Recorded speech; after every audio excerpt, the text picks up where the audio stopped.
ഇറാനുമായുള്ള സംഘർഷം മൂർച്ഛിക്കുന്നതിനിടെ ഇറാന്റെ കൈവശമുള്ള വൻതോതിലുള്ള യുറേനിയം ശേഖരം സൈനിക നടപടിയിലൂടെ പിടിച്ചെടുക്കാൻ അമേരിക്ക പദ്ധതിയിടുന്നതായി റിപ്പോർട്ട്. ഇറാന്റെ പക്കലുള്ള 400 കിലോഗ്രാം യുറേനിയം വേർതിരിച്ചെടുക്കാൻ ലക്ഷ്യമിട്ടുള്ള പ്രത്യേക കരയുദ്ധമാണ് US പ്രസിഡന്റ് ഡൊണാൾഡ് ട്രംപിന്റെ പരിഗണനയിൽ ഉള്ളത്.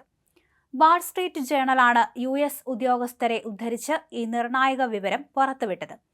ഇറാന്റെ ആണവ പദ്ധതികൾ എന്നേക്കുമായി മരവിപ്പിക്കുക എന്ന ലക്ഷ്യത്തോടെയാണ് ഈ നീക്കം. എന്നാൽ ഇറാന്റെ മണ്ണിലിറങ്ങിയുള്ള ഇത്തരം ഒരു ദൗത്യം അമേരിക്കൻ സൈനികർക്ക് വലിയ അപകടമുണ്ടാക്കുമെന്ന ആശങ്കയും ഉയരുന്നുണ്ട്.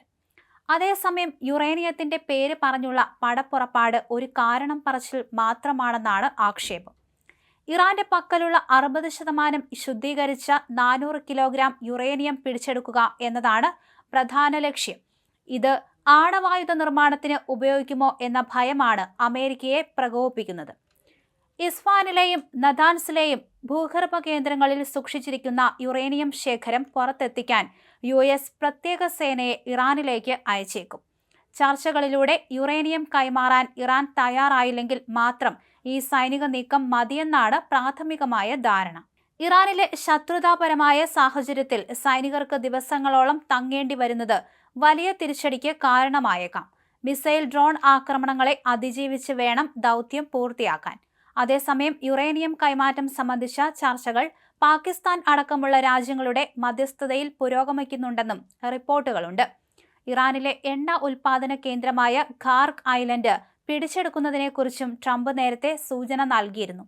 മേഖലയിൽ 57,000-ത്തിലധികം US സൈനികരാണ് ഉള്ളത്.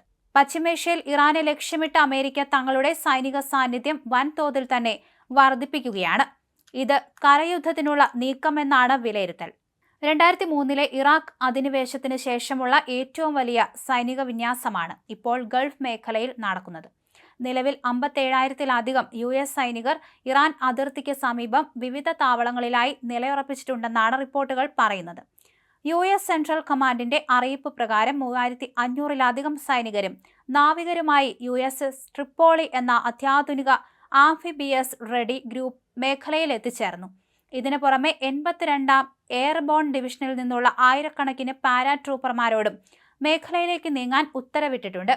ഇറാന്റെ തന്ത്രപ്രധാനമായ ഖാർക്ക് ഐലൻഡ് ലക്ഷ്യമിട്ടുള്ള ഒരു കരയുദ്ധത്തിനുള്ള തയ്യാറെടുപ്പായി ഇതിനെ സൈനിക വിദഗ്ധർ വിലയിരുത്തുന്നുണ്ട്.